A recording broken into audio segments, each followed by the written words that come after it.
যখন আপনি বিএনপি ক্ষমতায়, বিএনপি রাজত্ব, আওয়ামী লীগ ক্ষমতায়, রাজত্ব ক্ষমতায় জনসাধারণের কোনো মূল্য নাই, আমরা মূল্যায়ন পাইনি, ভবিষ্যতে পাবো না। সাকিব খানকে মানেন তো আপনারা, সে কেন বিএনপি নৌকর ভোট চাইল? মারতে পারবেন? পারবেন না। হিরো আলমক মারতে পারবেন আপনারা, কারণ হিরো আলম দুর্বল। হিরো আলম রাজনীতি কোনো প্ল্যাটফর্ম এখন তৈরি করেনি। আমরা পৃথিবীতে আসে, বাংলাদেশে স্বাধীন কোথায় হতে পারছে? আমরা স্বাধীন হতে পারিনি, আমরা এখনও অসহায় আছি। তাই আজকে বলছি, আমি এই রাজনীতি কেন, কার জন্য কর্ম, আমরা কার জন্য রাজনীতি করতে হবে? দেশের জনগণের জন্য। সে দেশের জনগণ আমাকে দালাল বললো, আমাকে মারধর করে একে একে 4 বার মার কাটছে, ঢাকা 70 আসনে মার কাটছে, পুট্টল লাগান আমাকে মার। আমার অপরাধটাকে ছিল, আমি অপরাধ কি করছি? বিএনপি রেসবির বিরুদ্ধে মামলা করছি। বিএনপি রেসবি সাহেব তখন সেই টাইমে ডগলবেন কথা, অর্ধ অশিক্ষিত পাগল, আমি পাগল বলে অর্ধ অশিক্ষিত বলছে, তাদের বিরুদ্ধে কথা বলা যাবে না, মামলা করা যাবে না। আমি করছি, সেটাকে আমাকে আমরা অপরাধ হয়েছিল। আপনারা বলেন বিএনপি কোন একটা নেতা গালেছে? একটা ক্লিপ দেখাইন আমাকে। আওয়ামী লীগের কোন নেতা গালেছে? আপনারা ক্লিপ দেখবেন, তাহলে আপনারা এই জিনিসটা বলবেন আমি কোন, আমার অপরাধটা কোন জায়গা। তাই আপনাদের সবাইকে বলতেছি, আমি বিএনপি রাজনীতি যে কোনো জায়গা মানুষ আজ থেকে হিরো আলম বন্যার্থের মধ্যে, মানুষ যাতে বন্যার্থের মধ্যে হিরো আলম মানুষ আর দাঁড়াবি না। আমার সামনে কেউ মারা গেলে আমি চাই থেকে দেখবো, কারণ কি জানেন, আমাকে যতবার মারছেন কে বিএনপি সেনকে, ওটি যতক্ষণ মারছে পুলিশ ছিল, ওটি পুলিশ কিন্তু উপর থেকে আমাকে মারামারি দেখছে। ওটি আদালতের পাওনে নিচে পক্ষে 400-500 লোক দাঁড়িয়ে দাঁড়িয়ে দেখছে। যে দেশে 8-10 জন ছেলে পেলে আমাকে পুতলার পাটির মধ্যে মারে, মানুষ আগতে আসে না, সেই দেশে মানুষের জন্য আর উপকার করার দরকার নাই। আমার রক্ত গামনা টাকা নিয়ে মানুষের বিয়ন্নতে পারছে দাঁড়ানোর দরকার নাই। আমি দাঁড়াতে চাই না কারো বিদ্যার, কেউ মলেও আমি আর দেখবো না আমার সামনে। কারণ কি জানেন, এখন আমার মরে গেলে আমার পরিবার একটু ভাত পাবে না, আমার তো বৌসল না খেয়ে থাকবে, তাহলে আমি তাদেরকে দেখবো, মানুষকে দেখবো কেন? প্রতিবাদ করার দরকার নাই, কারণ এই রাজনীতি একতরফা। এই জন্য আজকে বললাম, আপনাকে ডাকছে, আমি এই রাজনীতি ছেড়ে দিলাম এবং মানুষ অসহায় মানুষের পাশে দাঁড়া ছেড়ে দিলাম। অন্যায় করলে প্রতিবাদ হিরো মাস থেকে বুবু হয়ে যাবে, কথা বলবে না।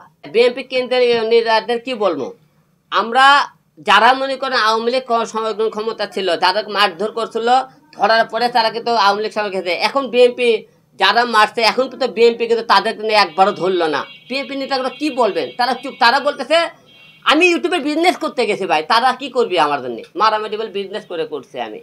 তারা বিএনপি নেতারা আমাকে নিয়ে তো মনে করেন তাকে মাথা ব্যথা নাই। বিএনপিরা বলে আমি নাকি বিএনপি এবং এই বাংলাদেশের জন্য কোনো কিছু না, আমি এটা জোকার টুকাই। আমাকে রাজনীতি মানুষের জন্য কথা কেন বলি? আমি তো জোকার একটা টুকাই, ইউটিউবার। আমি কার জন্য কথা বলবো? আমার তো বলে লাভ নেই, আমার কথা মূল্য নাই। আমি কে?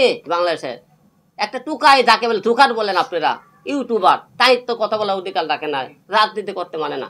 আমার রাজনীতি করার কোনো অধিকার নাই রে ভাই, মানুষের পাশে দাঁড়ানোর অধিকার নাই। কেন আমি বলবো? তার বিএনপি নেতাগুলো কি বলবো? তাদের তো মনে করে, তাদের তো আমি মামলা করছি, তাদের গালিয়েছি, তারা বলছেন না, শয়ে মামলা তাদের বিরুদ্ধে করছে মানুষ, তাদের কোনো মারে নাই। অতকে এই যে আমাকে বাংলাদেশের সুপারস্টার আপনারা মারেন তো, হিরো আলমকে সবাই মারবে, সাকিব খানকে আপনারা সবাই মারেন তো। সাকিব খান যখন আপনারা নির্বাচন হয়, ও তো ভোট চাইছিল যে আগামী 30 তারিখে আপনারা নৌকা মার্কা ভোট দিন। দেখি আপনারা সে নৌকা মার্কা ভোট চাইছিল, সাকিব ওকে বিএনপি লোকেরা এফডিসি মারেন তো। আমাকে এফডিসি দিন 5 তারিখে 6 তারিখে দেওয়ার পরে এফডিসিতে তারা আমাকে ভালো মারে বের করে দিল এফডিসিটাকে। কেন? আমি বলে বিয়ে আমার কথা তুই রুল করবে, মামলা করেছে, তুই এফডিসি থেকে বের হ। তাহলে সাকিব খান আসলে এফডিসি থেকে বের করে দিন তো আপনারা, রিয়াজ আসলে বের করে দিন তো, নিপুণ সদাগরক বের করে দেন, জায়েদ খানক বের করে দেন। আপনারা বড় বড় কথা, তারা এফডিসি থেকে আমাকে বের করে দিয়েছিলেন, বের করে দিন তো আপনারা বড় বড় গাড়ি। হিরো আলমক মারতে পারবেন আপনারা, সাকিব খানক মারতে পারবেন না, জায়েদ খানক মারতে পারবেন না। কারণ কি জানেন, ওরকে মারার মতো আপনাদের সেই শক্তিটা হয়নি আপনাদের।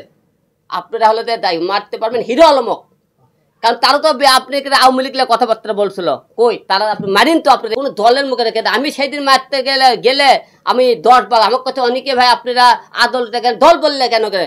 আরে ভাই, দল বললে কেন দাম? আমি আমার উপরও অন্যায় আছে, তার বিচার করবে গেছি, স্বাধীন বলে হয়েছি। স্বাধীন বাংলাদেশে আপনার দল নিয়ে আপনারা কেন ঘুরতে বলেন? আমার বাড়ি নিলে কেন ঘুরতে হবে? তাহলে কেন স্বাধীন করেছে? কি স্বাধীন হচ্ছে দেশ? যে আমি আদালতে দামো, আমি কোনো জায়গায় মিটিং মিছিলে দামো, সেখানে আমার মনে করেন ইয়ে নিয়ে দায়িত্ব হবে, আমার বাহিনী নিয়ে দায়িত্ব হবে। কেন বাহিনী নিলে তাহলে কেন স্বাধীন করলেন আপনারা? স্বাধীনের কথা বলেন, আমরা স্বাধীন হইনি তো। যে আপনি বলছে আদালত, তুমি একা কেন গেলেন? একা যাওয়া যাবি না তো, তাহলে না তার কিসের স্বাধীন করছেন আপনারা? স্বাধীন হয়নি দেশ।